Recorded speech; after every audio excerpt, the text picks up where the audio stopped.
I'm going to show you how to create your own ambient music track from scratch. No previous experience required.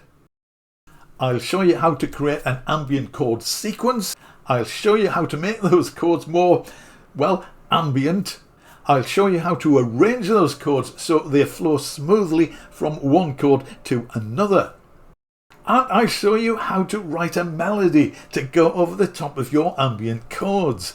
No previous melody writing experience required. I can almost guarantee you will be able to use this method to put a tune on top of your chords. Now, this is essentially for beginners. It is a step-by-step guide. Everything will be explained, so hopefully you will be able to follow along whatever your level of expertise.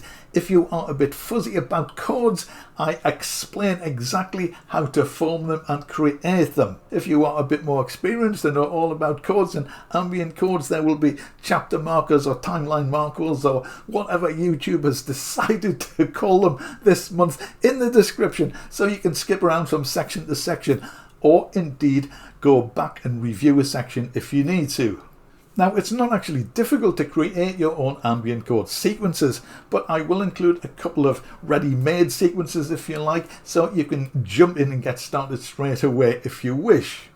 Now, a few months ago I made a video containing 8 tips on creating ambient chords. I will refer to this video in this tutorial because there are some aspects of ambient chord creation which are mentioned in more detail in that video than I mentioned in this video. However, there are lots of things in this video which were not mentioned in that video, so the two sort of go together. It would be good if you need more information to check out that one as well.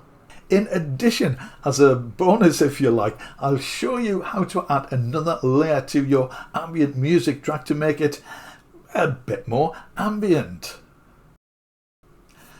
Phew! If that sounds good to you, let's go to the music machine and make some ambient music.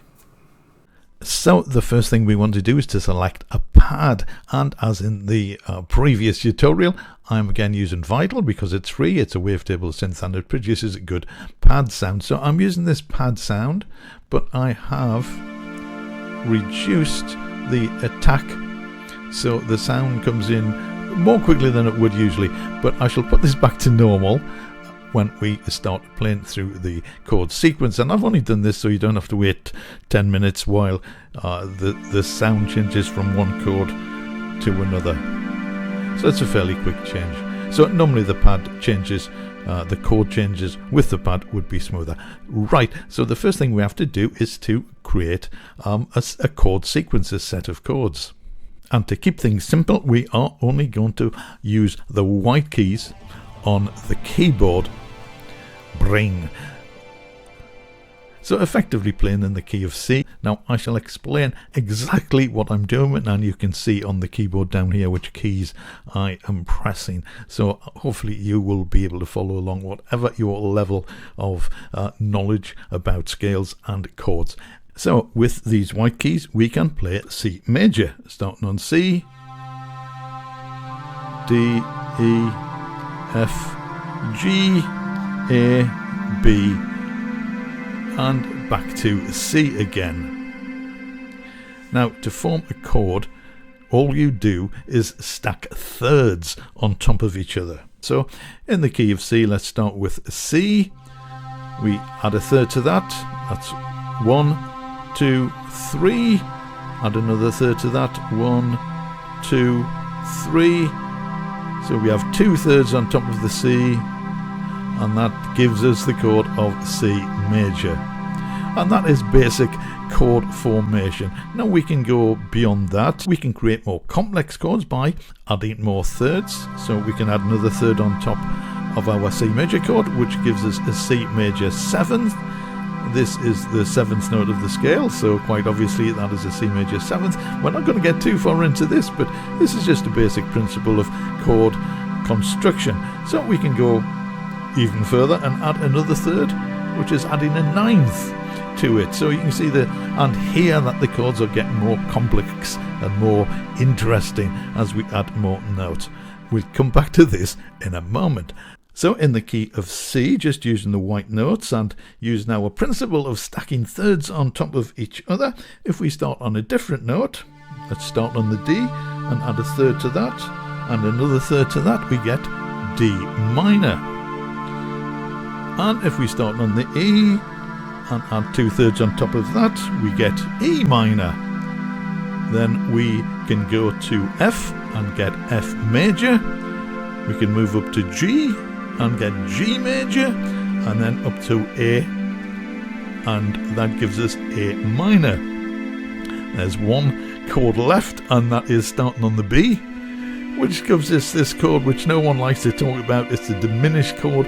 We are not going to use this, certainly not in this piece. It's probably not the best chord for relaxing ambient music. It's a diminished chord which isn't major, it isn't minor, it has its own tonality and is useful in certain types of music. So using just the white notes, we have 6 chords to play with and to choose from.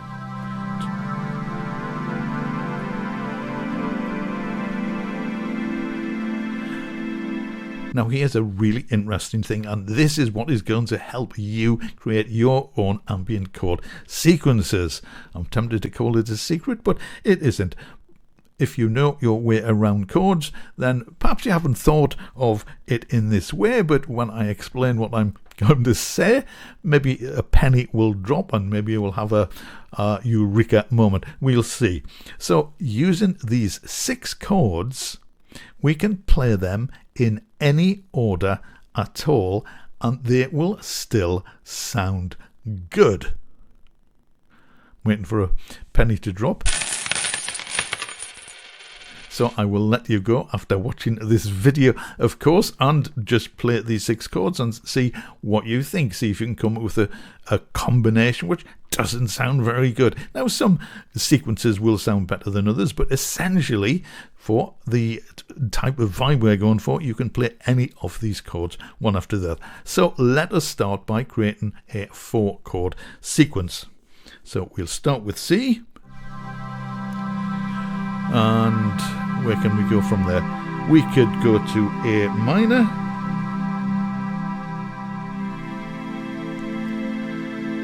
That sounds nice. We could go to F. And then we could go to G. That's a nice chord sequence. Now these 4 chords, the C, F, G and A minor, are probably the 4 most popular chords in the world, and thousands upon thousands of songs have been written using only these 4 chords. They sound really good when played one after the other. They don't have to be in that order. You can change the order of the chords that you play them in and they will still sound very good. But for our purposes, for ambient music, there is a little bit of a problem. Let's just have a listen to a couple of these chords.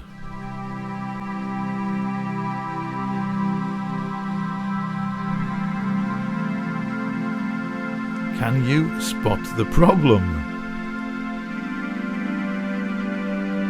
Well, maybe you can and maybe you can't, but to my ear, these are very definite chords. These are very definite major chords, and the A minor is a very definite minor chord.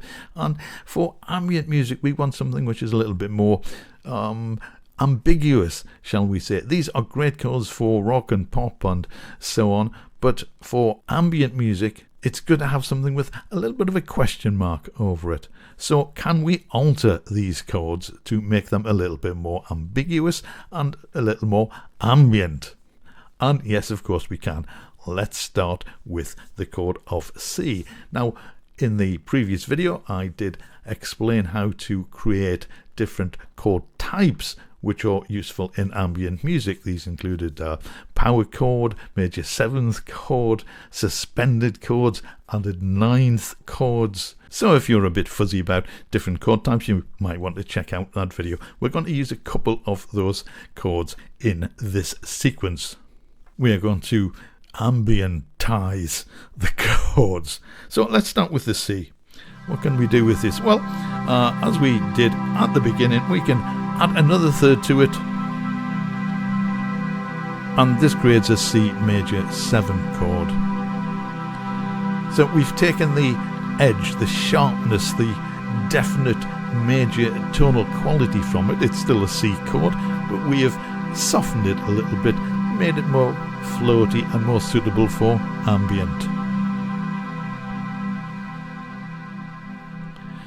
And if we look at the chord, we can see why that is. We have a major chord, the chord of C here, of course, but we also have an E minor chord. So together, this sort of combination of major and minor gives us a bit of an ambient, undecided, ambiguous flavour.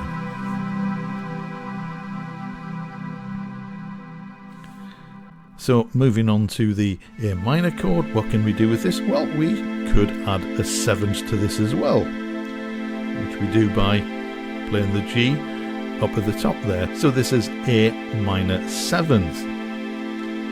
And again, we've sort of softened the minor tone of the chord by adding this extra note. And again, if we look at how this is constructed, we can see why. Here we have an A minor chord, and at the top end we have a C major chord. So again, it's a combination of a major and a minor chord, which softens the effect and makes it more ambiguous. So what about the F? Well, I quite like the major 7 sound. I like F major 7 for some reason, and this is a very good sound. And again, we've used major 7 with the C chord, so F major 7. This again gives us a good ambient type chord, and it is made up of, yes, you can probably see this now, this is made up from an F major chord and also an A minor chord. So we have the major minor combination again with this chord. So moving on to G, what can we do with this? Well, we could do a few things with it, but let us, for this example, add a 9th to it. Now this is one of my favourite chords, the add 9 chord. I made a whole video about the add 9 chord. I particularly like the minor add 9. We might get into that later, we'll see. I shall leave a link to that video in the description if you want to examine that in more detail. But again, adding this 9th note to the G chord, it doesn't give us a major minor combination as such, but it does add a certain something which takes away the direct major effect, if you like. We have ambientized it. So there we have our 4 chords for this sequence. Now, one thing which you generally want to do in ambient music is to make the chords flow into each other. And if we move from C in root position as it is there up to A minor, for example, that's a nice change, but the notes are jumping quite a lot, so we're moving from this position to this position. So all these chords are moving quite a distance to get our next chord. Now here is a thing about chords. This is the C major chord in root position, and it's in root position because the C is at the bottom. But we do not have to play every chord in root position. If we play the notes of C, E and G anywhere on the keyboard, that is still the chord of C. So if we spread the notes out like this, that is still the chord of C, only the notes are played in different positions. Now, I talked a little bit more about this in, yes, the previous video. But using this principle, we can keep the notes in the chords that we play closer together. So instead of jumping from here to here, let's see what we can do. So moving from C to A minor and keeping the notes as close together as possible. How can we do that? Well, if we look at the chord of C, you will notice that it contains a C and an E, which are both in the A minor chord. So all we have to do is to move this G note to an A, and that is A minor. Now it's not in root position obviously, but it contains the 3 notes of the A minor chord, so this is an A minor chord. And listen to the difference. Moving from this C here to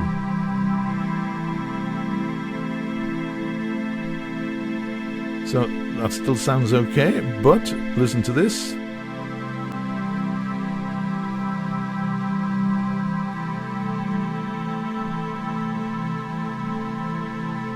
I hope you will agree that is a much smoother chord change, and in fact we only have to change 1 note. We can continue holding down these 2 notes if we want to.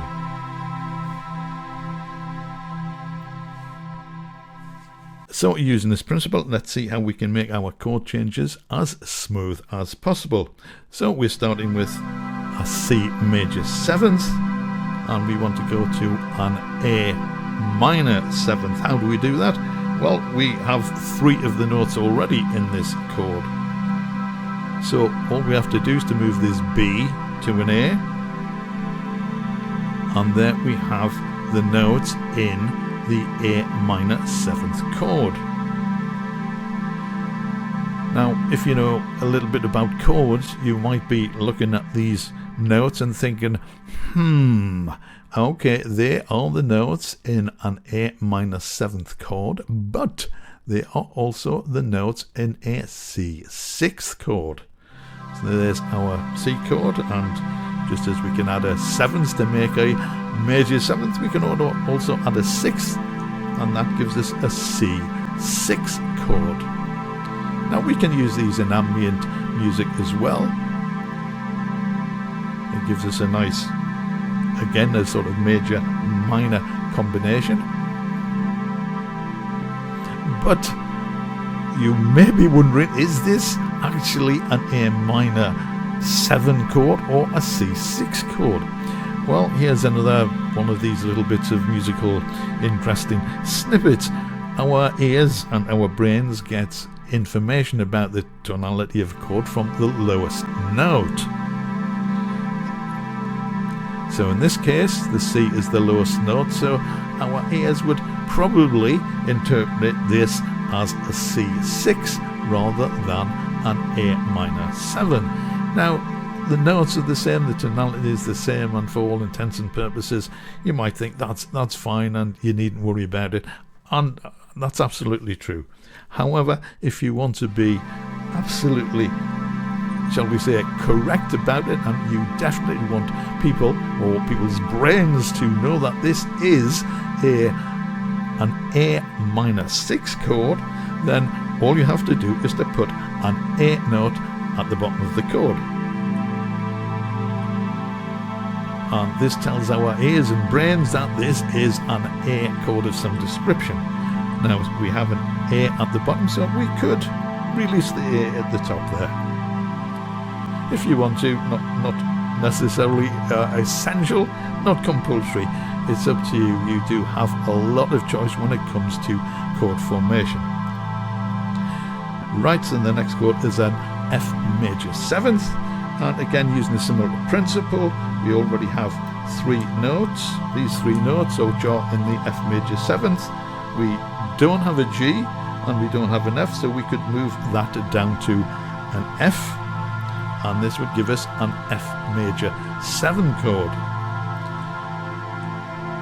Now this may give rise to 2 questions. The first we'll address, this is this discord, this discordant sound produced by playing these 2 semitones close together. The semitone is the most dissonant interval we have in Western music.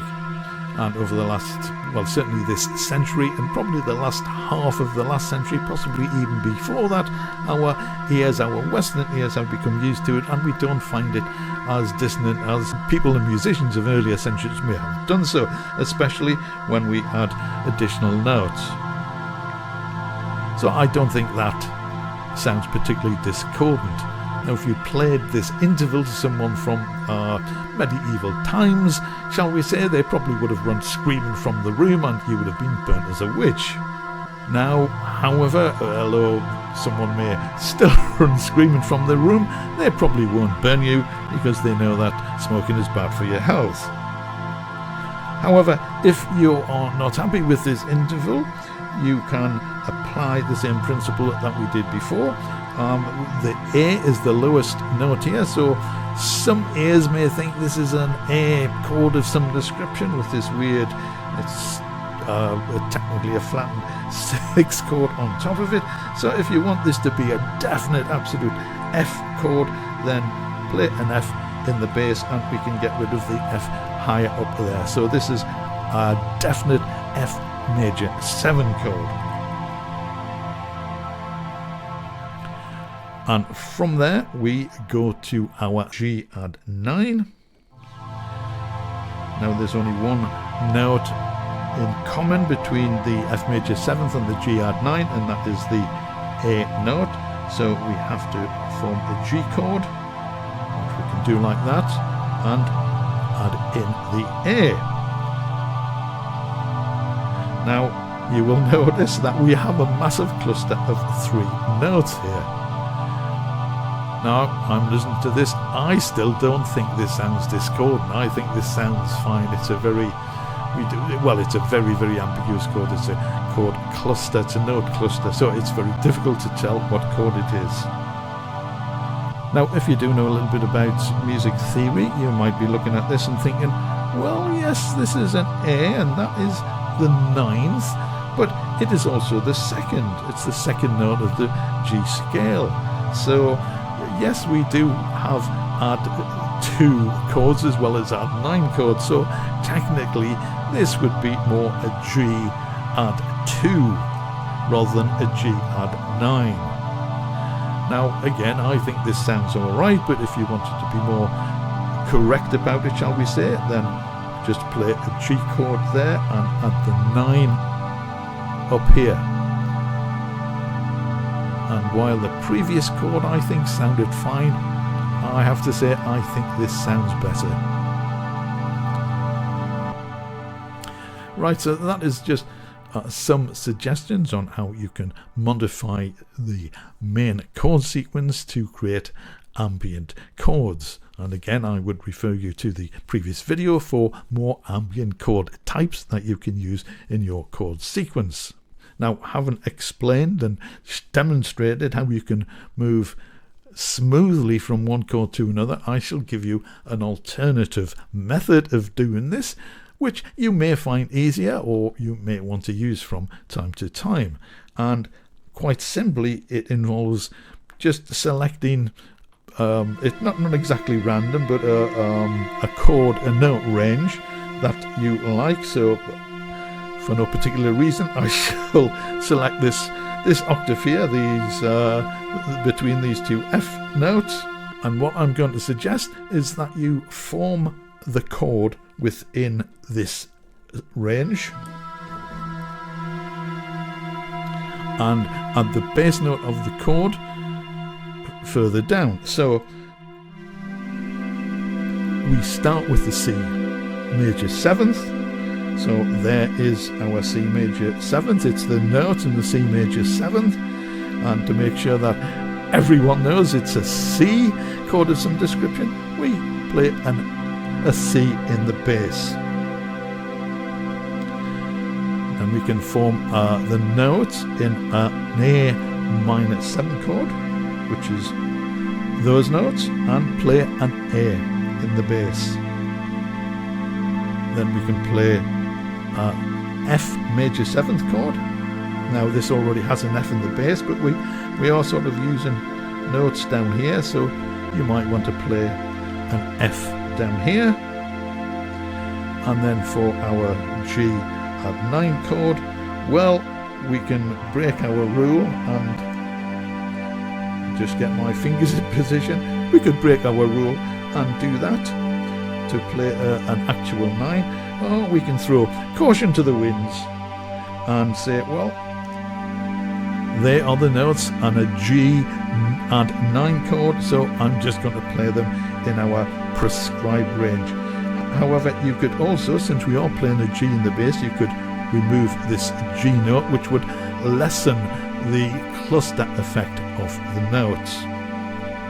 So that's two ways in which you can create smooth ambient chord transitions. So let us now record our 4-chord sequence. And I have adjusted the attack phase of the chord to make the chords sweep in more slowly, as you can hear.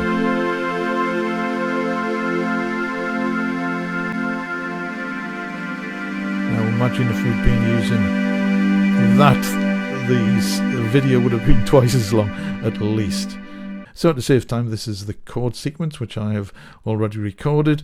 I'm using a tempo of, I think it's 92 BPM. For ambient music, anything between, well, 70 and 100 is probably a good range. It's a wide range, so just pick a tempo which suits you. Now I have recorded this in perfect time, so we have 4 bars of each chord, so which gives us a 16-bar sequence. But what we want to do now is to add a tune on top of it.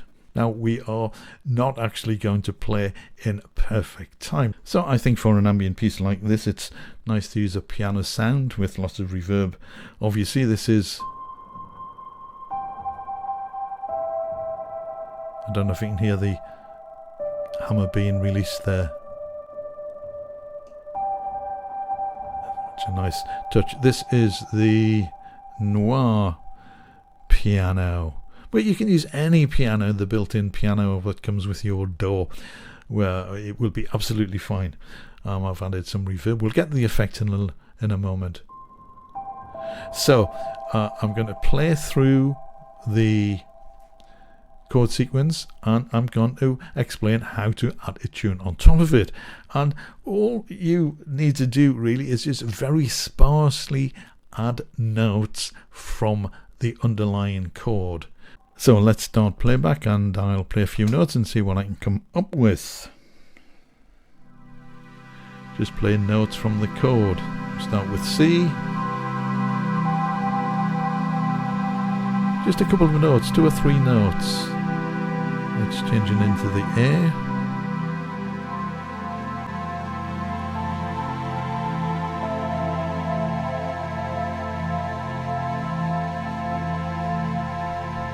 Very calm. There's the F.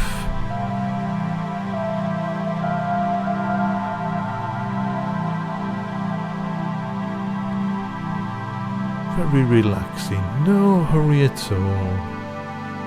There's the G.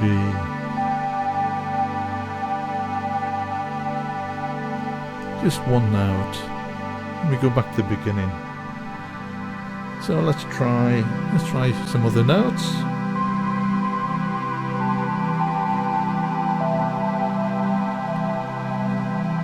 You can add more notes, but you don't have to. You don't want to.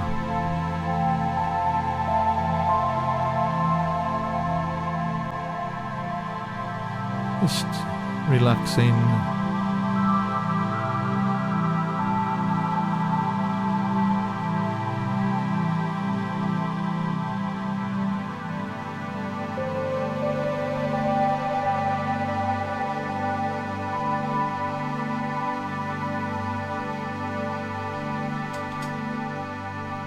So I hope you get the idea. Even if you can't really play, if you don't know much about chords or scales, all you have to do is play notes from the chord. And just as before, where we can play any of the 6 chords in any order and it will still sound fine, really when you're playing any of those chords, you can play virtually any note in the using any white note in the C major scale, and they will fit with whatever chord you're playing. So you can experiment with that and create your own melody on top of your own ambient chord sequence. Now I did say I would give you more chord suggestions should you need them, so let's get back to that.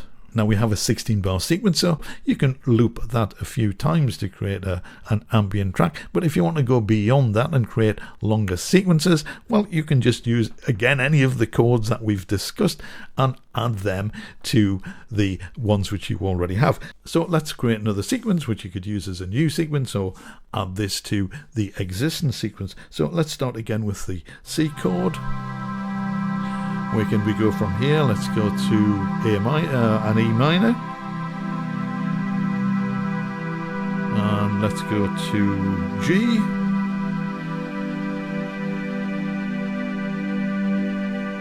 and how about D minor?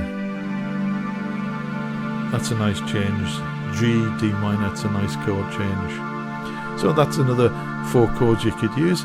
And we could go back to the C and the C and the A minor and so on as in the original, but we could extend this even further. So what could we do going from D minor? Let's go from the D minor, let's go to an A minor, and let's go to an F. Let's go up to a G. And let's go back down to D minor. And can we go from this back to our original C?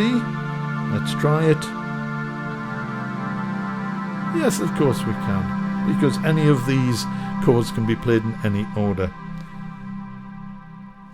So that's another 2 4-bar sequences you could use, but I'm sure you get the idea by now, and you can create your own sequences however you wish. Now, they don't have to be in 4-bar sequences, of course. You could use 2 bars, or a bar of 4, a bar of 2, a bar of 4, whatever you like. Now, I said we'd have a look at the effects, so let's do that. So, of course, we want to use a lot of reverb in ambient music, and I have used Valhalla's super massive reverb. This is a totally free reverb. You're probably aware of it. I shall leave a link to it in the description if you don't already have it. But this is an essential reverb, I think, for anyone making ambient music. And as well as reverb, it does delays and all sorts of weird special effects. But I have used a delay on some of the tracks and then followed it by a reverb. But you can experiment with this and create your own reverb and delay effects for pads and for piano sounds. So all these effects are just Valhalla Supermassive. Now, I also said I would show you how to add an enhancement to your ambient music track, and we can do this by adding real-world effects, or field recordings as they are typically called. Now, this is a free plugin called Rainmaker 2 by Quiet Music, and of course I will leave a link to it in the description. And it produces rain sounds, as you might expect from the name, rain and thunder. So I will play back what we've already done and add some of these effects to it and see how it sounds.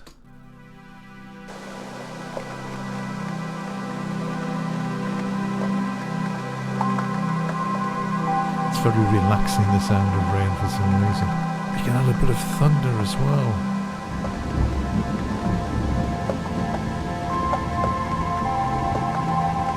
I have memories of holidays in a caravan, listening to the rain splashing off the roof. Wonderful sound, very relaxing, wonderful memories.